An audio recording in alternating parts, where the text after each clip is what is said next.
Delhi high court में अरविंद केजरीवाल जी की गिरफ्तारी पर सुनवाई। आज इस हाईकोर्ट की सुनवाई में दो महत्वपूर्ण चीजें निकल कर आई। सबसे पहली बात, जब अरविंद केजरीवाल जी के वकीलों ने इस बात को कोर्ट के सामने रखा कि ये गिरफ्तारी गैर कानूनी है, ये गिरफ्तारी गैर लोकतांत्रिक है, ये गिरफ्तारी पॉलिटिकली मोटिवेटेड है, इस गिरफ्तारी के पीछे कोई प्रमाण नहीं है, ईडी के पास कोई भी जवाब नहीं था।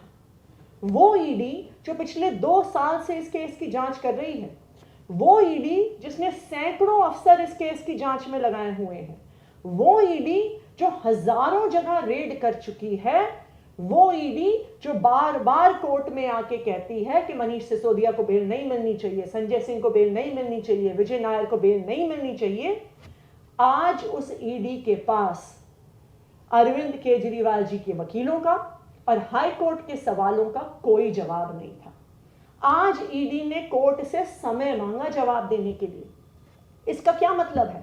इसका यह मतलब है कि अब ईडी वापस जाएगी, अपनी कुछ मनगढ़ंत कहानियां बनाएगी, कुछ गवाहों पे दबाव बनाएगी, उन पे प्रेशर बनाएगी कि वो अरविंद केजरीवाल जी के खिलाफ गवाही दे कि ईडी कोई भी झूठी सच्ची बात कोर्ट के सामने ला सके।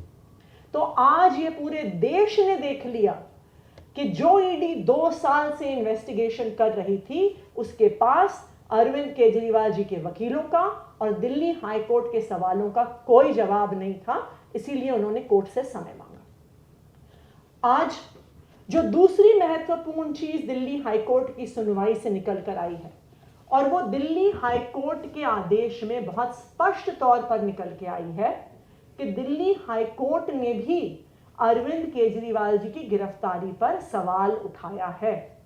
हाई कोर्ट ने अपने ऑर्डर में पैरा नंबर 15 में यह स्पष्ट तौर पर लिखा है कि the court is further of the opinion that the present petition raises several issues of legality and validity regarding the arrest and remand of the petitioner, Mr. Arvind Kejriwal. Additionally, we question whether the arrest may be politically motivated and malafide.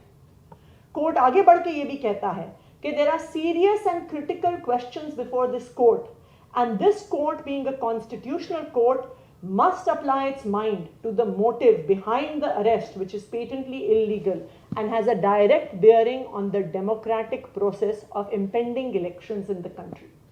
तो आज court ने भी इस बात का संज्ञान लिया है कि जो अरेस्ट ईडी ने किया है, उस अरेस्ट की लोकतांत्रिक प्रक्रिया पर क्या असर पड़ रहा है, उस पर सवाल है। जो अरेस्ट ईडी ने किया है उसकी लीगैलिटी पे सवाल है, जो अरेस्ट ईडी ने किया है उसकी पॉलिटिकल मोटिवेशंस पर सवाल है। ये बात आज हाई कोर्ट ने अपने आदेश में कही है और इस बात का हाई कोर्ट ने संज्ञान लिया है। हमें खुशी है इस बात की कि इस देश के न्यायालय ने, दिल्ली हाई कोर्ट ने जिस प्रकार से अरविंद केजरीवाल जी को गैर कानूनी तरीके से गिरफ्तार किया गया है, भारतीय जनता पार्टी के पॉलिटिकल हथियार ईडी के द्वारा गिरफ्तार किया गया है, आज उस गिरफ्तारी पर दिल्ली हाई कोर्ट ने भी सवाल उठाए। हम इस बात का भी स्वागत करते हैं कि दिल्ली हाई कोर्ट ने ईडी को सिर्फ 1 हफ्ते का समय दिया है, जिसमें उनको अपना जवाब दर्ज करना है। 2 तारीख तक उन्हें अपना जवाब दर्ज करना होगा और हाई कोर्ट ने कहा है कि वो 3 तारीख को अरविंद केजरीवाल जी की गिरफ्तारी पर अपना फैसला सुनाएगा और ईडी को 2 तारीख के बाद समय नहीं मिलेगा। हम उम्मीद करते हैं कि हमारे देश का न्यायालय इस देश की लोकतंत्र की रक्षा करने में जो हमेशा न्यायालय ने भूमिका निभाई है, वो आने वाले समय में भी निभाता रहेगा।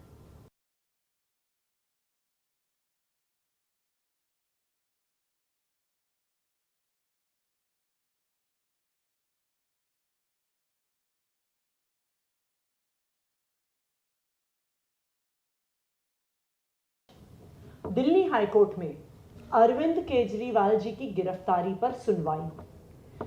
आज इस हाईकोर्ट की सुनवाई में दो महत्वपूर्ण चीजें निकल कर आई।